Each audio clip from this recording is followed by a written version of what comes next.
Good evening, everybody. Welcome to tonight's Joe and Joe Weather Show, brought to you by Omni True Value Hardware, 1226 North Wellwood Avenue in West Babylon. They were ready for the last winter storm. They'll be ready for the next one. 631-756-1125, Long Island's largest provider of rock salt and winter weather supplies. They've got rock salt by the ton. And, of course, they've got all the other tools you need, all the other ice and snow melting products, shovels, spreaders, snow blowers, you name it, they got it.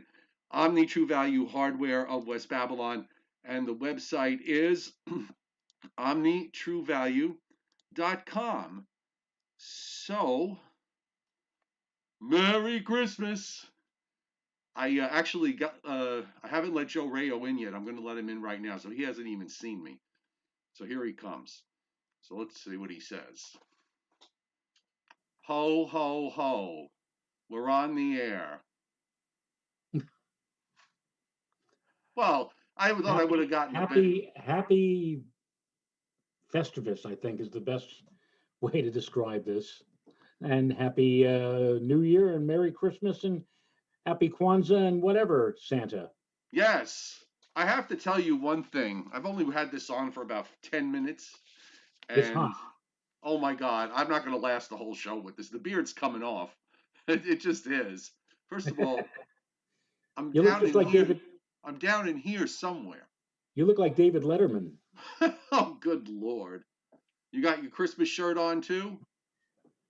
No, I have my your Festivus? My Festivus shirt on. For the rest of us? There you go. Well, very good.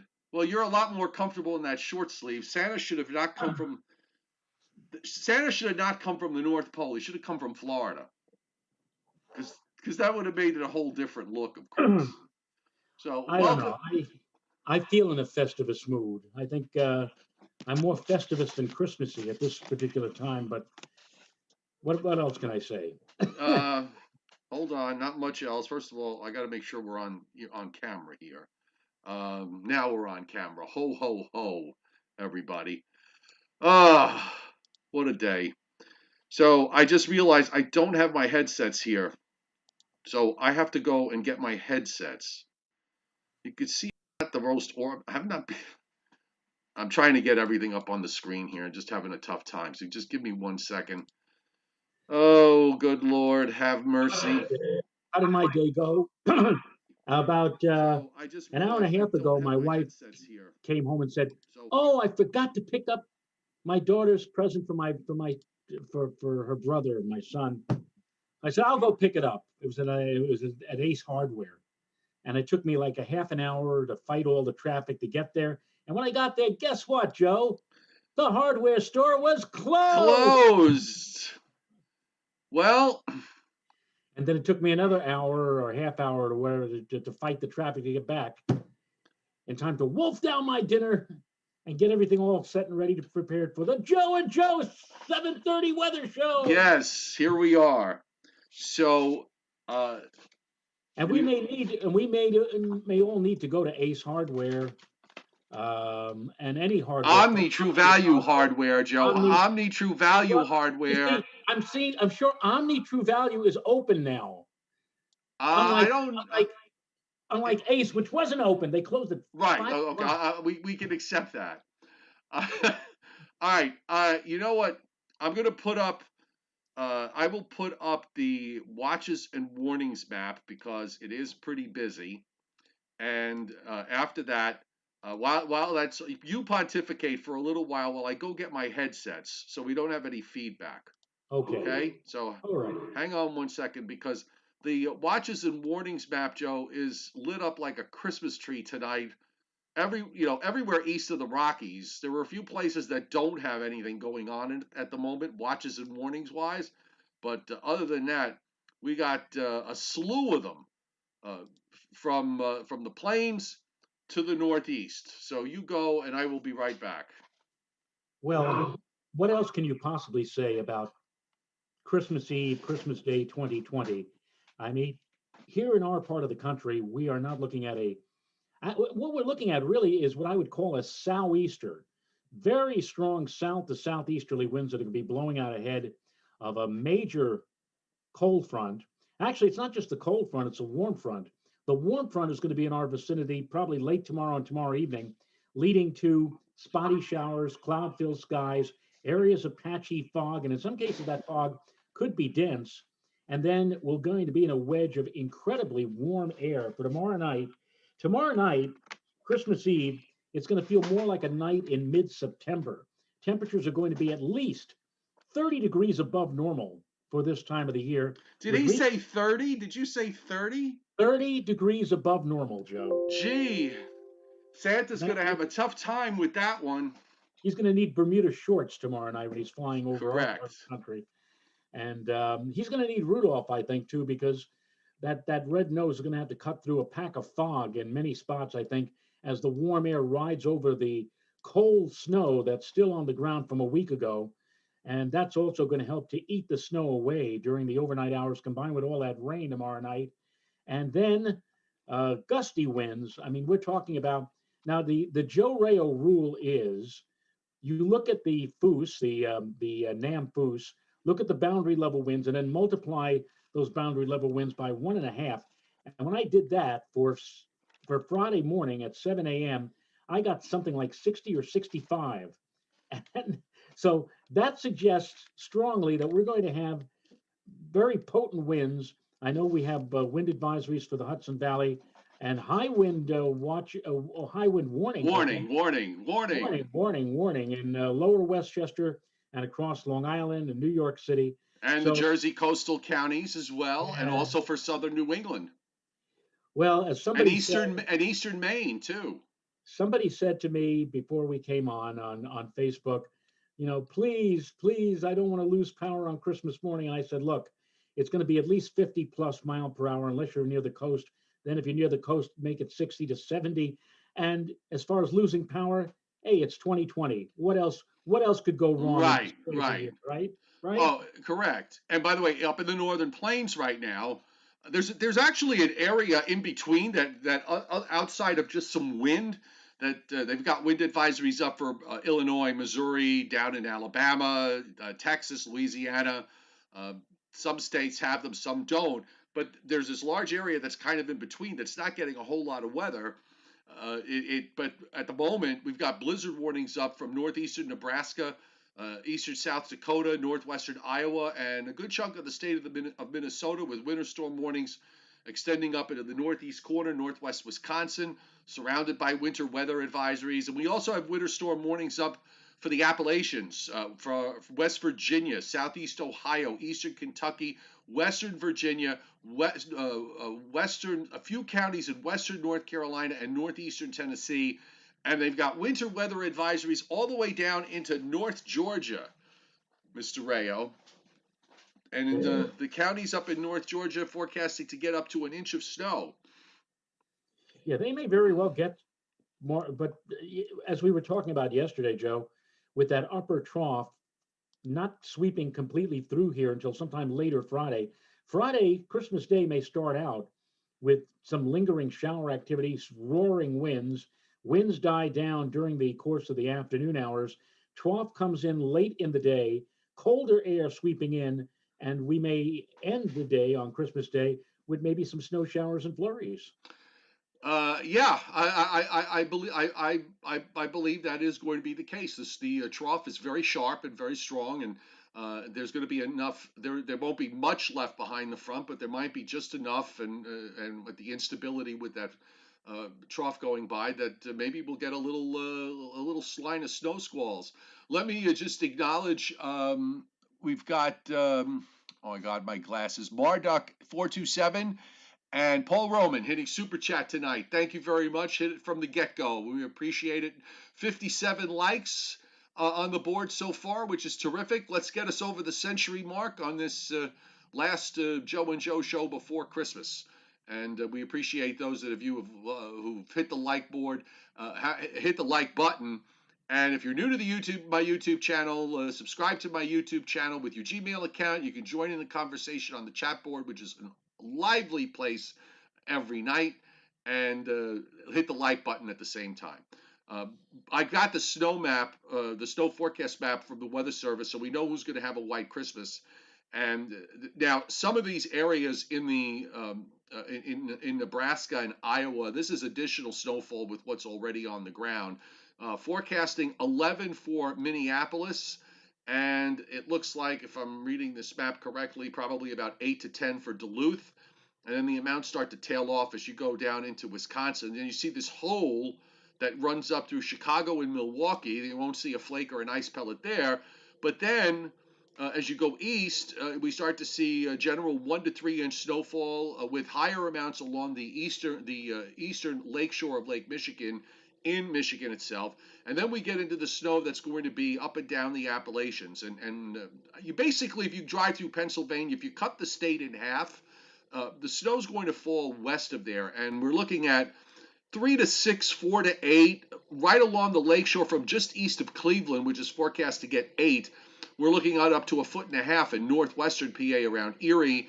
And Buffalo, which really hasn't seen hardly any snow so far this month, is forecast to get maybe about up to 1 foot in some lake effect stuff that'll be going on. And then we extend the snow areas up into north central New York. This obviously is going to be after the front goes by, not before. But the changeover does not make it much past central Pennsylvania. Once you go east of Harrisburg and east of Scranton, even Scranton doesn't get hardly anything out of it.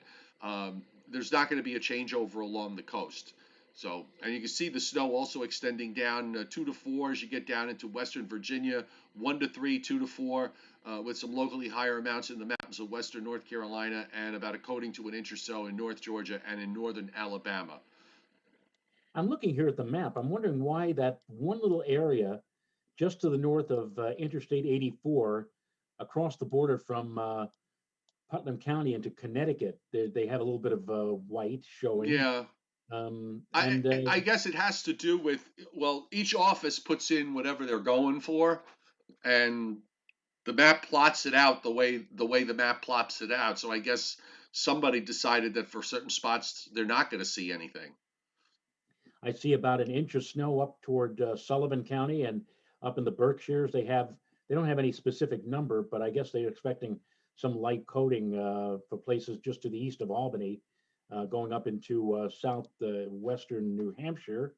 But it looks like, Joe, for much of New England, it's going to be not much to write home about, but it's just going to be too darn warm. Yeah, I mean, we're talking big rains all the way up into Maine. Some places getting up as much as almost 4 inches being forecast for parts of northern New Hampshire and western Maine. And you got to remember, folks, with these numbers here, that you're putting a lot of this on top of 20 to 40 inches of snow that fell a week ago, and not much of that snow is melted, and it's going to melt quick. It's going to melt now, and put 2 to 4 inches of rain on top of that. I think there's going to be some serious flooding in the area from northeastern Pennsylvania north and east, because that's where the bulk of that 20-inch plus band set up, Joe. I mean, there's going to be problems here come Christmas morning, unfortunately, as I think the flooding could be very widespread. Yes, no question about it. And the fact is, Joe, that that's only going to be one half of the problem, because again, with the way the winds will be roaring in the late night and early morning of Christmas morning, there could be a lot of power outages to go with it. And if your power goes out and you got all of this flooding going on, I would say you got to stand by for a while, because it's going to take time for the guys who do the reconnecting of the power lines to get to your spot. And I'm sure they're not going to do anything until after the winds have subsided considerably. So this doesn't look like a very pretty picture for a lot of folks in the Northeast late tomorrow night, and again into the early part of the day on Friday, Christmas morning. The rainfall across Virginia, North Carolina, South Carolina, and points further south being driven by what will probably be some thunderstorms. And the Storm Prediction Center they have a slight risk of severe weather from northeastern South Carolina up to southeastern Virginia. They have the marginal risk, the northern edge of marginal risk reaches up almost to Route 195 in New Jersey, which cuts the state in half from east-west. rather, it cuts the northern half. The highway goes east-west. It divides the state in two, north and south. I'm thinking. I don't know if you're thinking this, but judging from everything that I'm seeing going on, and the fact that the warm front is already probably set up to our north, I'm wondering whether we could push that marginal risk line a little bit further to the north. That SPC might do that tomorrow. I think they will. I do believe that they will do that, because initially they had, if you remember 2 days ago when I read the discussion, they said predictability is too low. We there may be something, but we're not too confident about it yet. Then yesterday they finally did put down slight and marginal risks, but well south of here. Now they're trying to edge it up toward us. Would not be surprised if tomorrow we find ourselves in not just general but marginal severe storm possibilities. Yeah. And I think that will be mainly in the late night hours tomorrow night after midnight into the early hours of Christmas morning. So if any of you out there, like yours truly, will be doing any, traveling around tomorrow afternoon or early evening, I don't think you'll have too much to be concerned about. There'll be some spotty showers around tomorrow, but nothing that you can't handle. The heavy duty stuff, the heavy artillery, so to speak, is probably going to wait until after midnight tomorrow night and into the early part of the day on Christmas morning for the actual front. The front will probably move on through here probably around daybreak on Friday morning. But again, not a flash freeze. We were hearing talk about a flash freeze with the passage of the front, a sharp drop in the temperature. Temperatures, I think, will be going down, but gradually Right. during the day on Friday. And when we get that trough, that upper trough to move on through later on Friday, and then the winds will be northwesterly and northerly straight on down from the top to bottom. That's when the temperatures will really slide down. But with that trough, that's when I think we may see some scattered snow showers and flurries, and maybe even an isolated squall for later Friday, maybe Could be. Christmas. We'll see. That could be. The 21Z map, Joe, they've got the warm front already analyzed, at least one warm front analyzed up in upstate New York and north of Lake Ontario. The low is a 985 low in western Wisconsin. Temperatures behind it, I'm just giving it a quick look. Up in the areas that have blizzard warnings, they actually have even with the temperature criteria, they have it in there because temperatures are down in the single digits and teens into Nebraska, Iowa, northwestern Iowa, and in through the western half of Minnesota, again, where that blizzard warning is. So it's meeting the wind criteria. The gradient is very tight. And of course, you start to see those isobars to the east of the low are starting to get a little tight too, well to our west. We're probably not going to see we'll see the breeze pick up tomorrow morning slowly, and then it'll be really tomorrow evening to begin with, and then overnight into Friday morning. I'm thinking midnight to 6 a.m. is probably the prime time. We're going to have 6 hours of solid wind here on Long Island. I'm thinking we could see gusts over 60. The one thing I just want to be a little cautious of, I don't think this is what sometimes you get situations when you've got a snow cover, a deep snow cover with a setup like this, that the strongest winds don't mix down to the surface. I don't think that this is a case for that. I think the winds will mix down, but there's always that chance that the winds might be maybe a little less fierce if we don't get it, to mix all the way down to the surface. But I'm leaning. I'm going with the I can't. I don't. Again, I don't think this is a case where it doesn't mix down. Yeah, and I saw forecast tomorrow saying high tomorrow 50s to near 60. Let's stress here that tomorrow for a good part of the morning into the early afternoon, temperatures will probably be struggling to make it through the mid and upper 40s.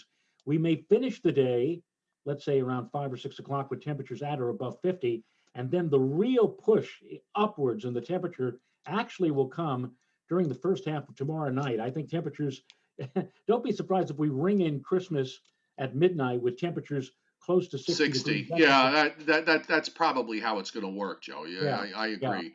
I totally agree. And the WPC folks have rainfall amounts. Now, some of this, but I don't think a lot of it is due to another weather system early next week. But we're seeing rainfall amounts of several inches in, again, especially in that area. I have to say this, but if this were any other year, this storm would be someplace else. But it's only fitting on this miserable year that's coming to an end. It makes total sense that the heavy rain is going to fall on that area from northeastern Pennsylvania into central New England that had 20 to 40 inches of snow from the snowstorm a week ago. I mean, how is it that it lined up so perfectly is beyond me. But indeed, that is the case. And of course, that we're talking about severe weather here on the 23rd of December is unusual enough. But as Timothy Veltman, he messaged me earlier about this. He said, if we could have a derecho in October, right? If we can have a derecho in October, then we can have severe weather in December. Well, It's icing on the cake, really. the low temperatures in the Hudson Valley, quote unquote, low temperatures tomorrow night. I have forecast for first thing on Friday morning, 55 to 58. That is perfectly normal for the 15th of September in the Hudson Valley, those kind of temperatures. It is just out of whack so much. And if we do get a rumble or two of thunder tomorrow night, it'll be the first time that we've had that on Christmas Eve night or Christmas morning since that snowstorm of 66, the Donner and Blitzen snow. So we're talking over 50 years, 54 years. And it looks like it's all going to come to a head tomorrow night. And it's not going to be snow, kiddies.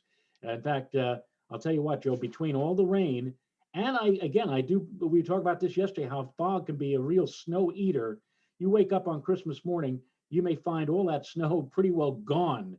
And I'm sorry about that, Mr. Crosby, but if you're dreaming about a white Christmas, Mother Nature is going to try to do something about that tomorrow night. Spoil your Currier and Ives moment with all this rain and fog erasing a lot of that snow. I'm going to go with the NAM 3 tonight, since we are dealing with something that's going to be, convective. So we might as well look at the model that should do the best with this. And maybe we'll take a look at the HRRR, because the 0Z HRRR goes out 48 hours now. So that'll be also a good view to another picture of what should happen tomorrow. And of course, as we go, this is tomorrow morning at 7 a.m. For those of you who are right along the coastal plain from New Jersey, Delaware, and then northeast into New England, you're going to notice that from the standpoint of rain, not much, if anything, happens tomorrow other than a renegade shower. But we are going to see the rain increasing across Pennsylvania. And it gets to eastern Pennsylvania tomorrow early in the afternoon, and then it just kind of hesitates a little bit as we wait for a second wave to develop. You see the wave in western North Carolina, and that's going to be the main low now as the current low goes up into Canada and occludes out. But here, after dark, you start to see the rain spreading toward the coast, and you get this massive squall line that forms. It's actually two bands here, Joe, on the NAM 3. There's one that forms around, say, between 7 p.m. and 1 a.m., and brings heavy rain, clobbers New Jersey, and then a second squall line. There's a little bit of a break. The showers kind of taper a bit, but then you've got this second squall line, and this is at 4 a.m. From the low that's up near north of Syracuse, a band that runs northwest, southeast from there through eastern Pennsylvania, western New Jersey, down into Delaware, off the Delmarva Peninsula, and that comes through around 5 or 6 a.m. And at 7 a.m., Long Island's getting hammered, as is New England, western and central New England. And finally, the back edge clears New York City around 9 or 10 o'clock in the morning, and then clears Long Island around, actually eastern Long Island. It doesn't get out of there until late in the afternoon. And then, of course, finally, you see the system swing to the east. Some snow showers showing up there in the evening. In and around the northwest of the Catskills. The NAM 3 is not really showing much. I'm thinking that the model's probably not going to pick up on this until we on the idea of what the trough does until maybe tomorrow night or even on Friday morning. Right, right. And yeah, it's going to be a day where the temperatures are just going to be gradually slowly going down from morning daybreak high of probably mid and upper 50s. I think by the time we get to uh, early afternoon, Joe, temps in most areas will probably be in the 40s, mid 40s, low 40s, and by Friday evening, the front or actually the upper low passes on by and the winds aloft shift into the northwest. And that's when the temperatures are really going to go down through the 30s. And by Saturday morning, pretty well down into the 20s. So from near 60 degrees, I think tomorrow night by Saturday morning, many spots will probably be in the mid and low 20s. Quite a drop, but it's not going to be all at once, but it'll be a gradual downturn after that front moves on by first thing on Friday morning. 3 more likes for 100, please. Just give me 3 more likes, and we're good. Um, the the GFS. I want to just kind of look at what's going on for Virginia, North Carolina, and South Carolina with this front because it does extend pretty far to the south. It looks like the squall line, a line of storms will probably approach there sometime between. You see them moving across North Carolina and South Carolina from this is at 7 o'clock tomorrow evening. By 1 a.m. it's right on the coast. So figure going west to east between 7 p.m. and 1 a.m. for the possibility of some severe weather. Thank you very much. By the way, they went over 100 now, up to 123. So we're good. That's fast. Yeah, Yeah. yeah. So then it gets out of the way. I think the gradient is tighter ahead of it than it is behind it. So I'm wondering whether we may not even need wind advisories after, say, Friday morning, but we'll deal with that tomorrow.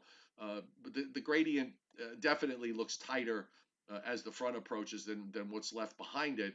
And then we've got cold weather for Saturday into Sunday as the front moves offshore. High pressure builds into the east. Looks like the eastern half of the country is going to have a quiet Saturday and a quiet Sunday. And then this next low, Joe, that comes out of the central plains, and the low is centered near Chicago Sunday evening. There's some precip with it, but this the models seem to have kind of backed off on this particular low. That doesn't seem like there's a whole lot with it. Maybe a few showers on Monday, but other than that, it's kind of a big yawn. Right.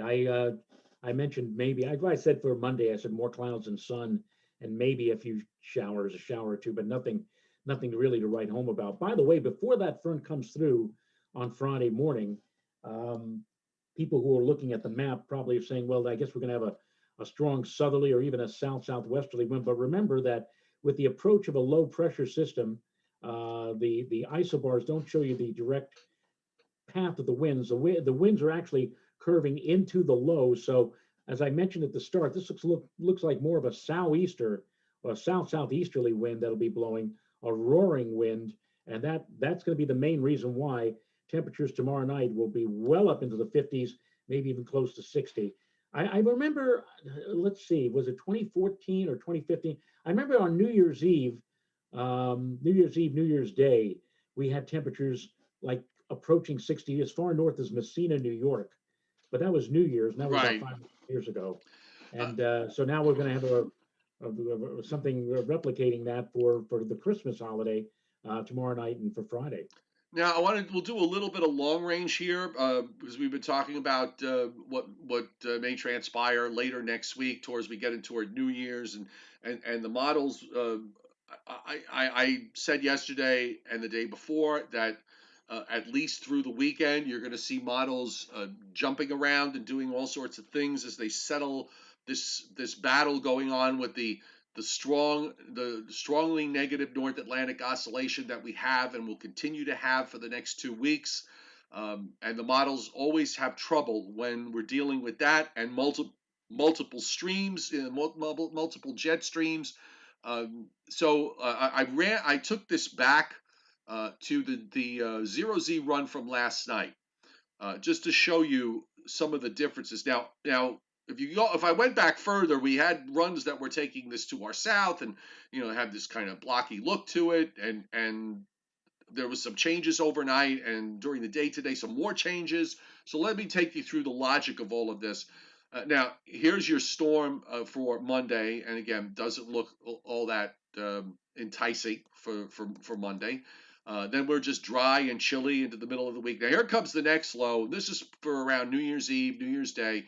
On the overnight run last night, we wound up with a wrapped up, and I mean wrapped up low, in suddenly in northwest Missouri.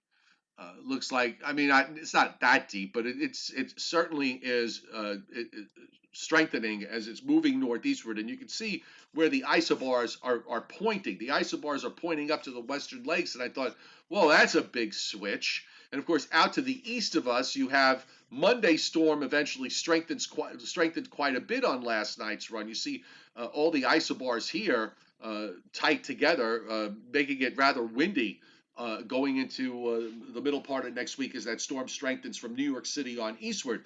But the low and the upper low with this on this run wound up being much further south, and also getting kicked out to the southeast out in the Atlantic as this big ridge builds. So you wind up with a surface low, a 94 low that heads up toward the western shores of Lake Superior, and all this winds up being, if this is correct, is this giant arm, this occlusion that just lifts up with some rain showers, maybe a little sleet ahead of it. And by the way, the old surface low winds up dropping southward. If you look on the right, you can actually see there's an L there.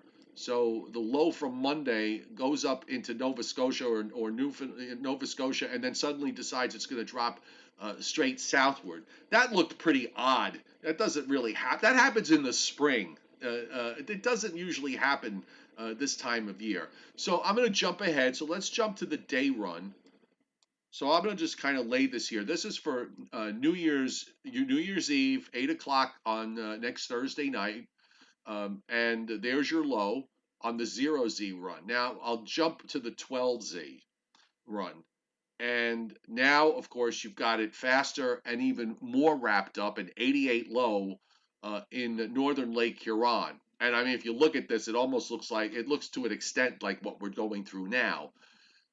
Then the 18Z run comes in, and you wind up with something that is actually a little even faster, but it's also a bit weaker, and it takes a track a little bit further to the south. Now the low, instead of going up to northern Lake Superior, is near Chicago, and there's more of a, if you look up to the upper left, the upper right, is the storm from Monday. Now, it's not dropping southward. Now it's going up toward Nova Scotia and Newfoundland, which is where you want it to go. This is a slightly colder look. Joe, I think we're still a long way away from figuring out just exactly what's going to transpire with this.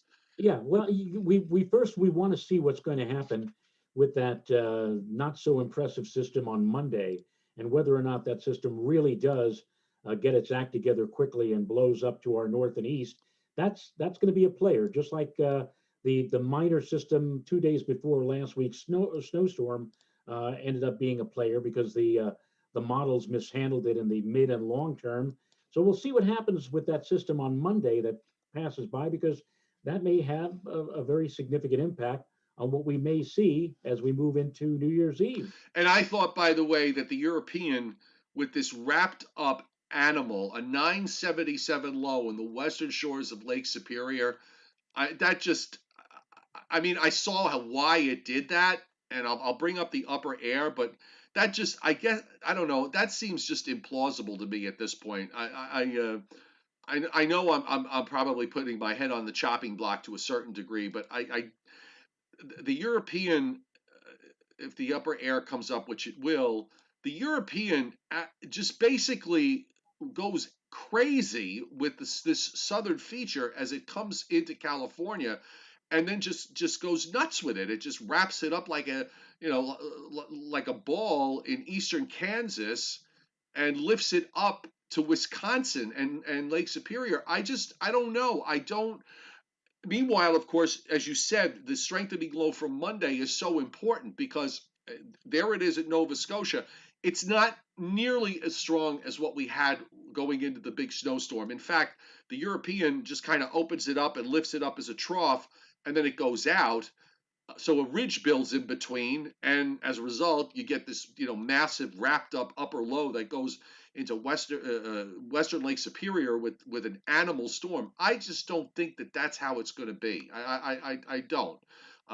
The Some changes in the GFS also, where, as I said, it was trying to drop this upper feature to the southeast, and I'll just roll it back so you can get a view of this. So here's our system for tonight, and there it is, and it lifts up. Notice the really strong pressures along 40 degrees west, going all the way up, big upper high, building up toward Greenland and into the Arctic region. I mean, that's the anomalies there are off the wall.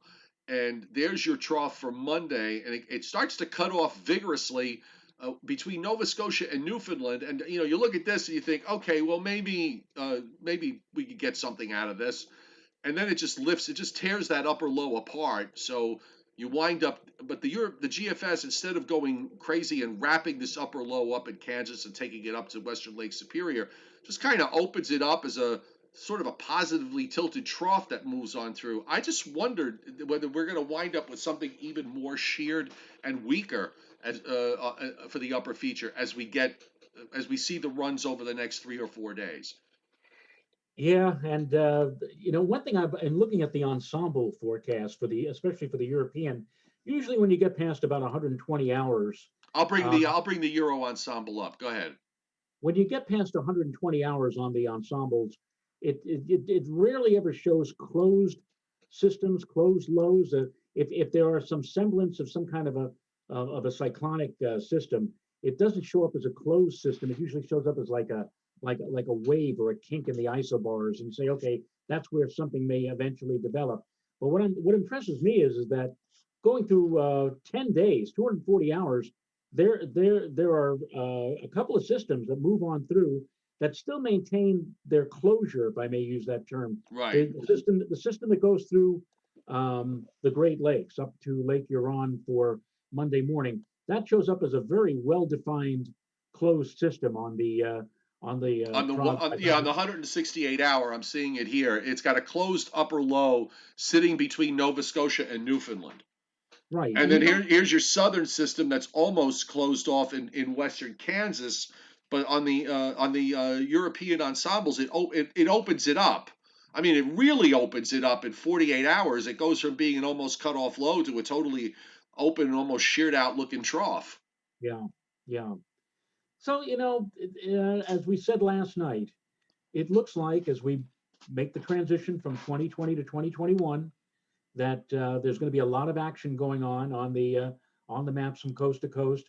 We have a negative Arctic oscillation, which is something we did not see for any one day through all of last winter. Everything was all here it is. I have it up on the screen. I mean, all the cold air was bottled up last year. So it's a different year coming up. It's a different script, and we'll see how this all plays out. Yeah, the NAO. We'll finish off with the teleconnections tonight. We're actually a little bit positive on the NAO today, right now, and that's because of the fact that you've got the storm developing out to our west the way it is in the cold front. But it goes quickly negative after that's done, and in fact, the NAO, Joe, goes off the wall negative toward the last days of the month and through the first few days of January. And if look at the Arctic oscillation, as this has been pretty consistent here, we are just about to back. We kind of bounced up to the neutral line with this storm, and then it plunges again, plunges in a big way, goes off the wall negative later this weekend or early next week, and stays off. Most of the members have it either strongly negative or off the wall negative for the rest of the year and into the beginning of 2021, and the Pacific North America Index is actually dropping toward the neutral line over the next couple of days, and then it goes somewhat positive toward the end of the month and the beginning of January. So there really hasn't been any big changes in terms of what the teleconnection forecasts have been over the last week. They've been they've been unusually consistent. So I mean, we've seen these things flip sometimes from day to day or even from run to run, but it's been pretty much the same story for many days now. Actually, the last couple of weeks, every day, showing us with these the teleconnections with the NAO being so strongly negative. The East Pacific oscillation, I think, remains the one big problem. I think that what you see in the upper pattern in the in the Eastern Pacific is and the West Coast is not what you would like it to be. It's still we've got the Arctic air essentially still somewhat cut off, so it's all going to be about the NAO trying to maybe force some cold air back from the Northeast, like we had last week with the snowstorms. And I would just say, uh, you know, I think everybody's default forecast. It's amazing. I saw someone posted to me that they thought that we weren't going to see any snow again for the rest of the winter, which One of those. I mean, it's December 23rd, for God's sake. I know for the big snow fans, I know that there's this unwritten rule that it's supposed to snow every day from November 1st to April 30th. Okay, and some might want to even push it out to the middle of May. I don't know. So, but it doesn't work that way. Winters here, the winters here that are cold and snowy from start to finish are actually quite rare. The winters where it's volatile and you go up and down and you have snow and then it gets washed away by the next weather system because you have rain. I mean, if you haven't figured it out yet, that's kind of how it is most of the time. Am I right now? Am I not right, Mr. Rayo? Yes, you're absolutely right. It's rare that you get a winter, for example, start to finish, where it is either incredibly warm or incredibly cold. You usually get these periods where you have a few weeks of cold weather, a few weeks of mild weather. Um, as I mentioned yesterday, Joe, the Climate Prediction Center, they had nothing. They had nothing from the 30th of December to the 5th of January in terms of their hazards outlook. Right. And we said, well, that'll probably change. And guess what? They changed it. They changed it now. They're telling everybody to be advised for the possibility of a slight chance of heavy precipitation for much of the Northeast, Mid-Atlantic area for December 31st and January 1st. And to go along with that, some very strong winds for the Northeast going back into the Midwest for January 1st, December 31st. So you see, the things change over just a day or so as to what comes across in the minds of even the long range forecasters. And who's to say that maybe in the days to come, we'll be seeing maybe some threats for colder weather and maybe even snowy weather. Yesterday it was just hard for me to believe that we were going to go all the way out to the first week of January without seeing anything excessive or anything potentially adverse. And now they've changed that in an hour. Right. Maybe And some. I'll reinforce what I've said for days. Uh, the way things are going to happen in this pattern is that you're not going to be able to see it until you get inside, probably inside the 5 day time frame. Right. It's gonna look it's going to look innocuous, or it's going to look muddled.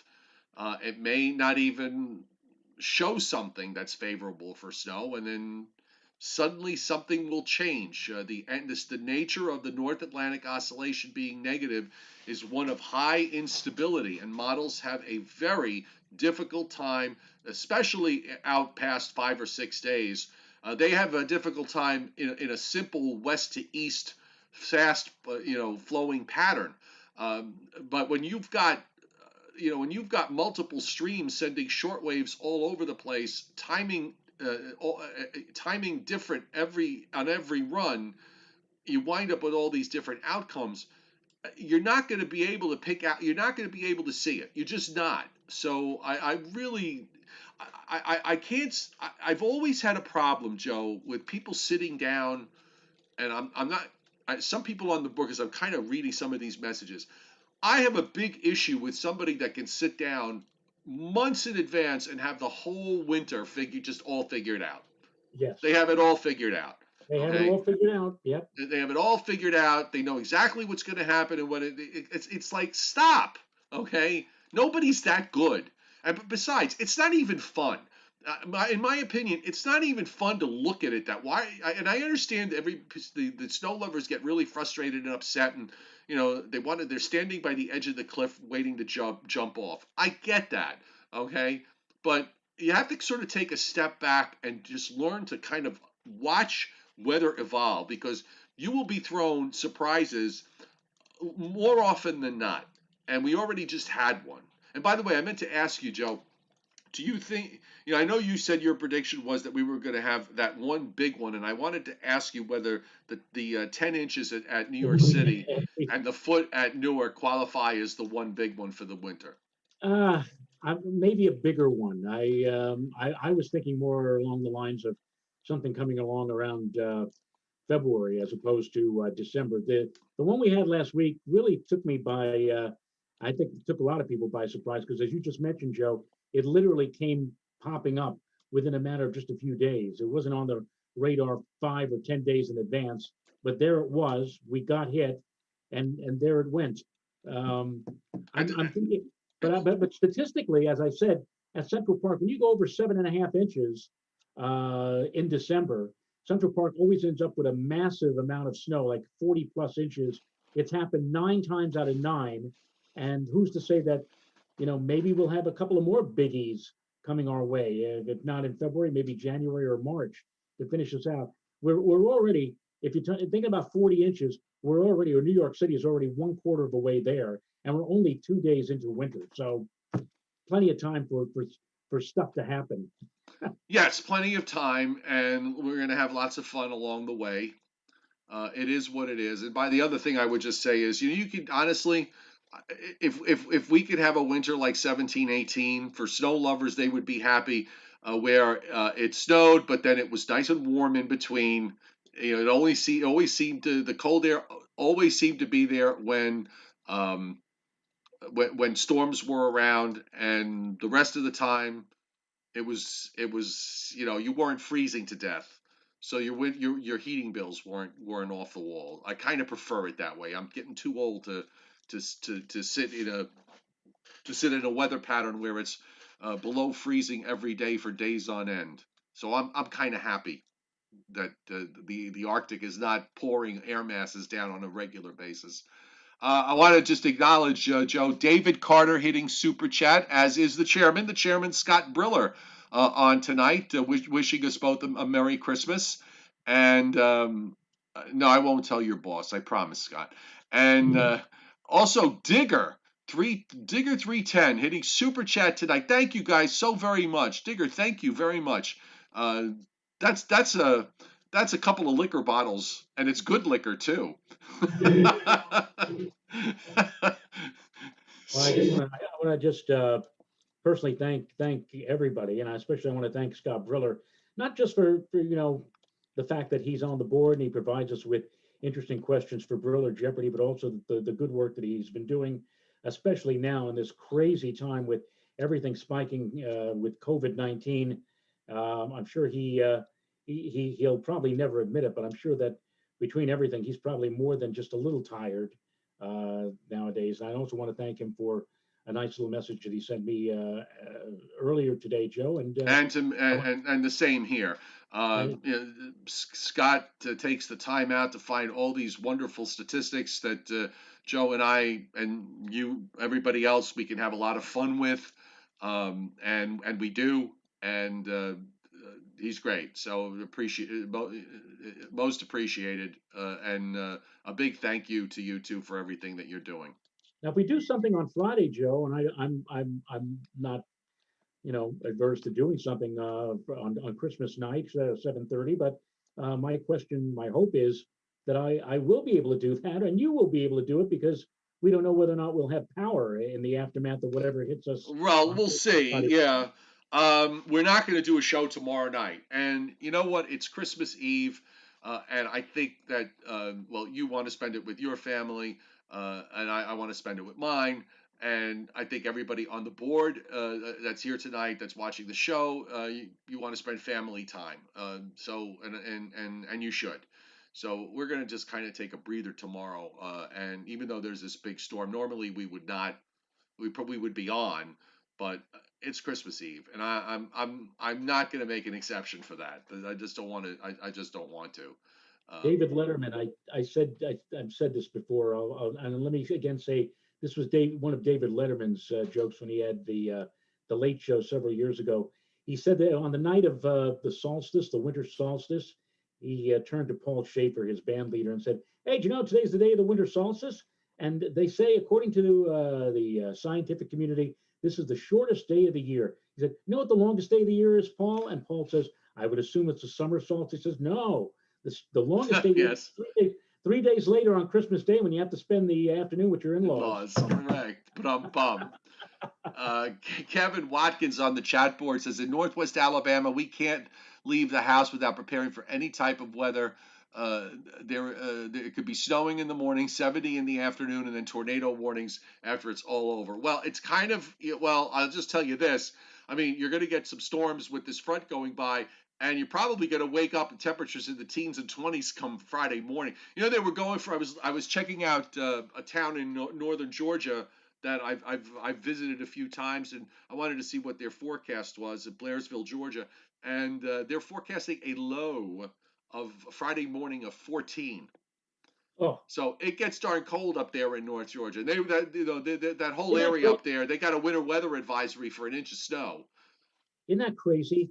14 degrees on Christmas morning in northern Georgia, Yes. and meanwhile, at the same time up here, we could have temperatures in the mid and upper Well, 50s with we've a had a few of these upside down storms in the last couple of months. This right. is another upside down storm.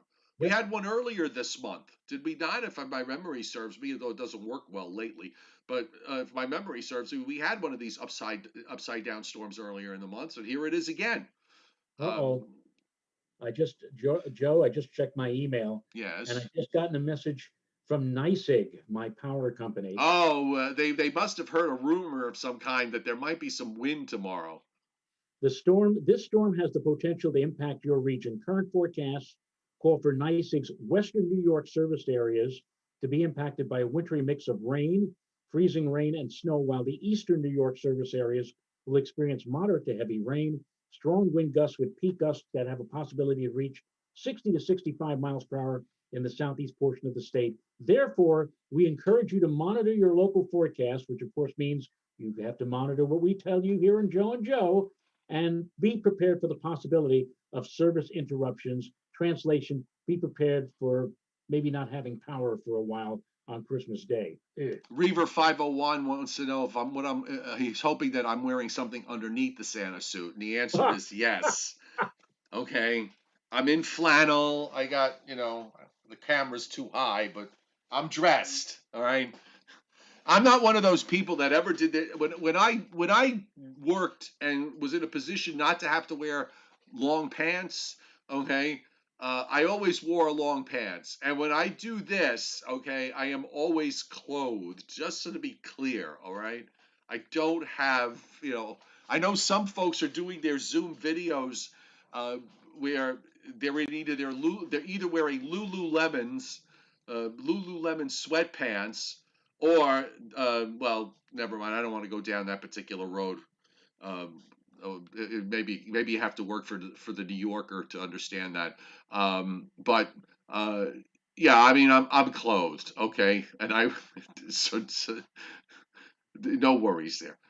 The only thing between him and us is one long sheet of gabardine. Yeah.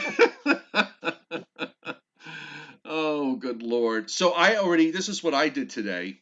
So tomorrow night, we're gonna, given that it's 2020 and we're sort of in this weird situation uh, with regards to getting together with people, I actually have to isolate. tomorrow and Christmas Day, and not go to any kind of family or friends' houses that I normally go to, because I just first of all I just got back from Ohio, so I have to quarantine for 2 weeks anyhow. And then Right. when my 2 week quarantine is over with, sometime in the beginning of January, I'm probably going to do a road trip down to Georgia at that point. So I'm gonna have to quarantine there and then come back, and when I get back here, I'll quarantine here again. So I'm basically tomorrow and Christmas Day, I'm gonna be by myself. So I actually went out and found a small turkey for it was a 10-pound turkey because I like turkey. I can eat leftovers, and I cook turkey. I cook it correctly. Okay, not to where it's as dry as shoe leather. So I spent the day making my stuffing today, which is a sausage cornbread stuffing, where I actually make a bake cornbread, and then I make my own croutons out of it. That sounds delightful. Now I know that's a little bit past the ability of one who can make a ham sandwich and boil water, and I get that. Um, but Mrs. Rayo would appreciate this for sure. And I made my own cornbread croutons today. Wow. That what else can I say, Joey? I mean, you could have gone down to Acme or ShopRite and just gotten yourself a bag of croutons and just No, no, no, no, no. That's just wrong. No, that's wrong. Uh, okay. I'll tell you what they were out of. I did have to go run to the supermarket because we were out of coffee filters. Okay, and there were only three. There were three packages of coffee filters left on the shelf, so I grabbed all three. So I actually did the math. I have enough coffee filters to last 4 years. If I make one pot of coffee a day, they will last 4 years. So Yeah. so I'm all set in there. But I like corned beef hash for breakfast. So That sometimes I'll sounds buy exciting. you know, I'll buy corned beef hash. Well, I was looking for it yesterday. Do you know that there was no corned beef hash on? And I go to a big supermarket that's usually stocked and had no problems with getting stuff. For some reason, no corned beef hash, no roast beef hash. Those shelves were empty. And I was thinking, why would anybody be buying corned beef hash right before Christmas? I, Unless it's for Christmas breakfast. But I didn't realize it was so popular. well, you're talking to somebody who, when Renata is away and I have to fend for myself, I rely on either one of two people to provide me with dinner. It's either going to be the Colonel or the Clown, Yes. and that's it. I don't have that magic touch that you have, uh, where you can just like whip something together almost at a moment's notice or whatever. Yeah, no, I love cooking. I did find it very relaxing. David Schwartz pointing out that I could get the COVID test 3 days before and then get it when another test when I get back 4 days after. There's one thing I don't like, and that is standing in line. So I am not. I've talked to people, friends of mine, who've had to unfortunately, they were exposed to somebody with COVID and they had to go and get tested. And they're telling me how they had to wait 5, 6 hours online in order to get tested. And for me, I would just assume, you know, being that I'm really don't see anybody during the day or very, very limited, and I don't think I've been, I don't think I've even had the opportunity to be exposed to someone who's had COVID. I would personally, I just rather quarantine since I'm in the house most of the time anyway. So that I that works for me. I just saw something on the chat board, Joe, and this is absolutely blew me away. Okie AG says, which clown? Tommy Seven? Now, Okie AG must be at least as old as I am, maybe even older, to remember Tommy Seven. Back in the day, this goes way, way back, boys and girls. Back in the I guess it was the mid or even early 60s, Channel 7 here in New York, WABC, had a kid show on at 7 o'clock, not Jeopardy and not the evening news or whatever. It was a kid show, the Tommy Seven Show. guy dressed up like a clown, and he used to show cartoons, Joe. He used to show Courageous Cat cartoons on Channel 7 at 7 o'clock weekday evenings. Right. Tommy 7. I didn't think anybody ever would remember that or would do. So he must go as far back as I do in terms of my memory of of TV shows. That yeah. And Tommy 7, by the way, I don't even remember Tommy 7. He had like a film projector, like a 16 millimeter film projector, and when he was going to show you a cartoon, he would start the film projector by tweaking his nose. Yeah. And when he did that, magically the film projector would start, and a couple of seconds later, there you are with do do do do do do. Oh yeah, now you know what? Now you're ringing a bell. Yes. I have a joke that I made up about Courageous Cat and Minute Mouse, but this is a family show and I'm not going to do it. I just want to say hi to Junior, Edward Ferrante.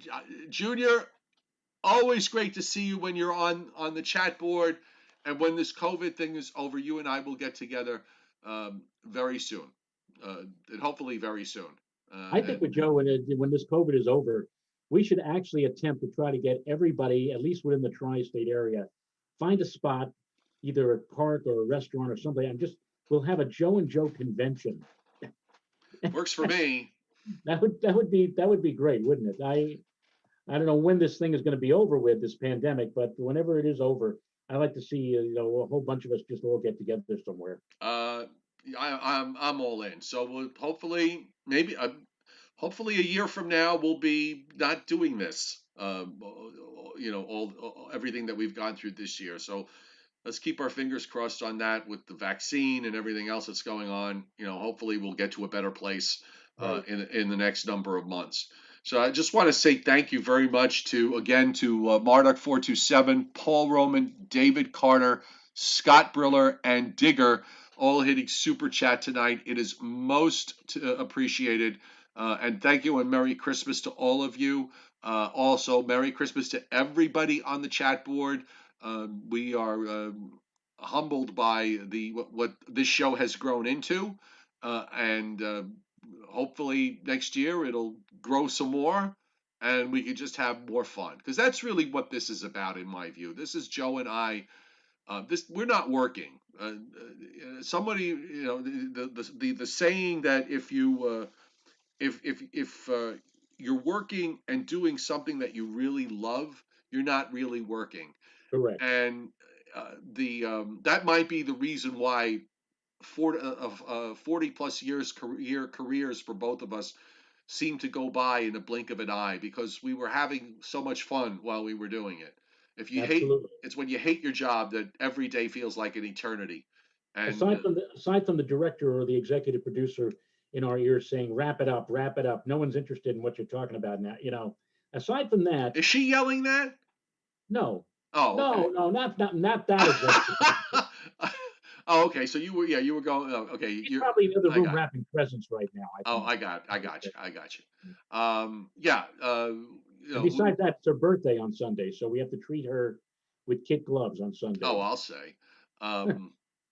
Yeah. It's what we all do and why we're here. It's about having fun, and good, clean fun. Yeah.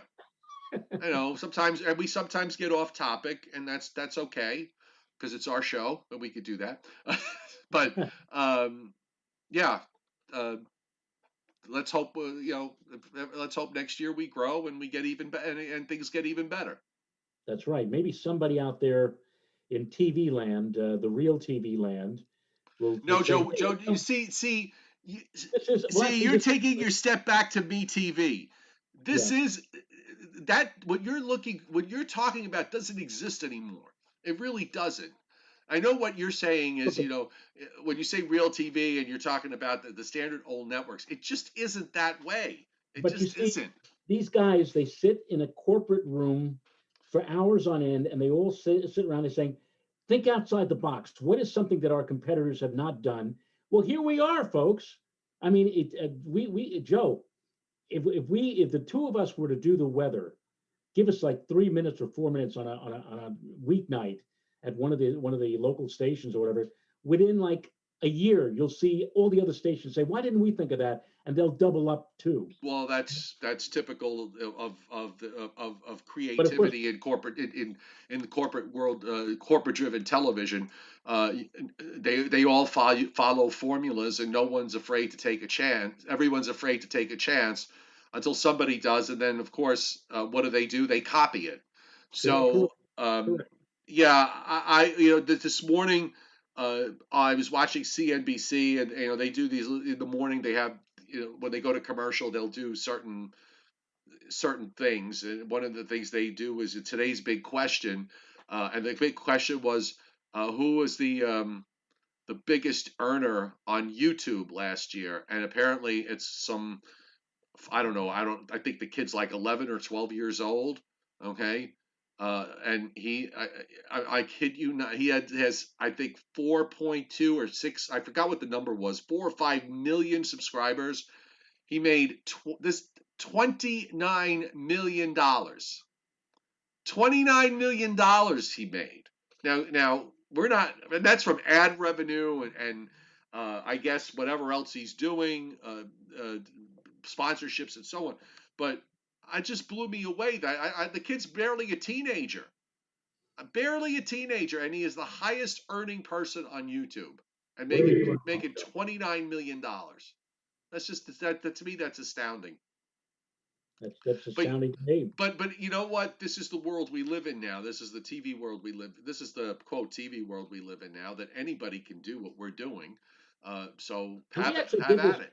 My suggestion of tag team weather, we did that when we were at Fires One on a major. Whenever they had major storms, they had they had me, and then they had you, or vice Right. versa, and we would bounce off each other. I mean, that's really the way to go, I think. And somewhere out there, somebody may have the idea, like, hey, we ought to get these two guys to do that. So, and they will No. make $29 million, Joe. Yeah. Right. If only. Michael Cotalesa on the chat board. I think you're new, Michael. I haven't seen your name pop up. So welcome aboard. He says, "Merry Christmas to you both. I enjoy your show. Keep up the great job. See you don't and see you soon. Don't eat so much. Don't eat too much." Oh, Well, absolutely. No. yeah, I know it's hard because I'm going to have my turkey and stuffing to celebrate with Joe, by the on way, Christmas for Day. the last 15 minutes, we've had the composite reflectivity map up. I mean, neither one of us have been on camera. You're kidding. No, I was saying to myself, any moment now he'll change it to us, but we have, No, I'm seeing Joe. I'm seeing no, we're up.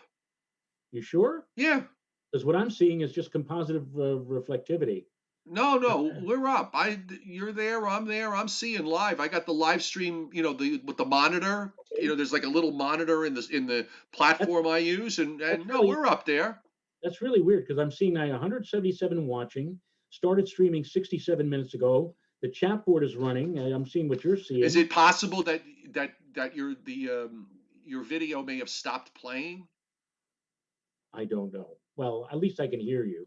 Well, I don't So, see anybody else saying on the chat. No one on the chat board says that we're not. They can't see us. oh, okay. Yeah, no, the Matt K says you're both on. OKAG with Tommy Seven. He said you're both on. Right. And Okay. Robert Brown sees us, and Matt K. So yeah, no, we're there. I'm seeing. You made my heart drop. You made my heart sink. Oh, By I'm the way, sorry. I had to take off this darn. I had to take this thing off. First of all, I have a huge head. I know it may not necessarily look that way, but I have a huge head, and I can't fit into baseball caps and standard hats. I had to go. I have a Giants cap, and I had to go to Lids in the mall back years ago, and they had an eight. They have oversized hats there. They had an 8.5, and that actually fit, and even that was the tiniest bit snug. But now it's stretched out. But my God, the skull cap on this thing with the hair was impossible to get over my head, and the beard the same. And oh, I thank God I was able to take it off because I was boiling. It was not fun. I don't know how Santa does it. I really don't. I don't know. And by Somebody, the way, I got this suit years ago, many years ago when my kids were small. I bought this suit at Costco. It's actually it was not cheap. This is actually a very nice, well-made Santa suit, and it's lasted all these years. So I just kind of thought I'd wear it today Robert Brown because it says, is "Where is Christmas. Mrs. Rayo? Get the executive producer down there." As I said, she's probably in the next room wrapping presents, but she will be here if not Christmas night. So supposedly, if we have any power that night, but on Sunday, you'll hear from her. What did you what is Santa bringing you for Christmas? I have no idea. I have absolutely no Not clue even a clue. I have no clue whatsoever. Oh, did you pick up the blackberry wine? No, they were, but my sister suggests in lieu of a blackberry wine to get sangria. So I'll probably go and try and get sangria tomorrow. Yeah, anything as long as it burns and makes her happy. Yeah. And then you might get a Christmas present. Yes, yes. Ding dong.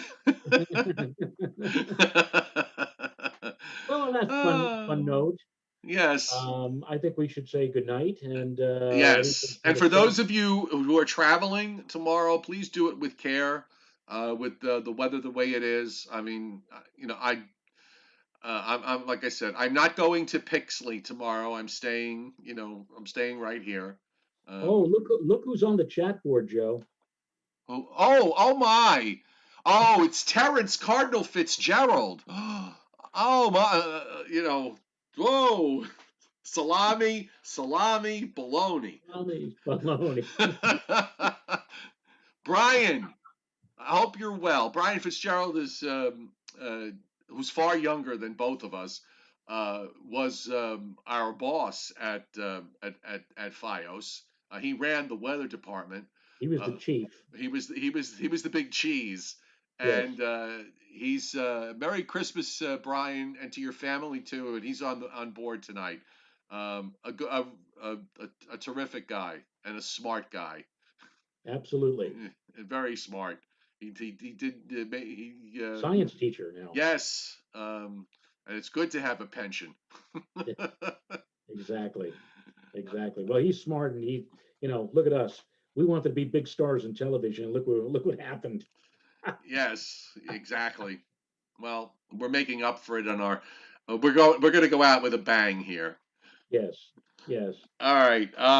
Merry Christmas, everybody. Enjoy your day, Christmas Eve and Christmas Day. Maybe Joe and I will sneak on Friday night. We'll see how we both feel about it. And again, stay safe with the stormy conditions that we're going to be having on Thursday into Thursday night. Absolutely. Joe, Merry Christmas to you. You too, sir. And yes, another good year has gone by, and another good year will be ahead of us. It'll be a better year. The only thing good about 2020 is what we say on New Year's Eve at the stroke of midnight. Good riddance. Yes, exactly. All right. Good night, everybody. Night.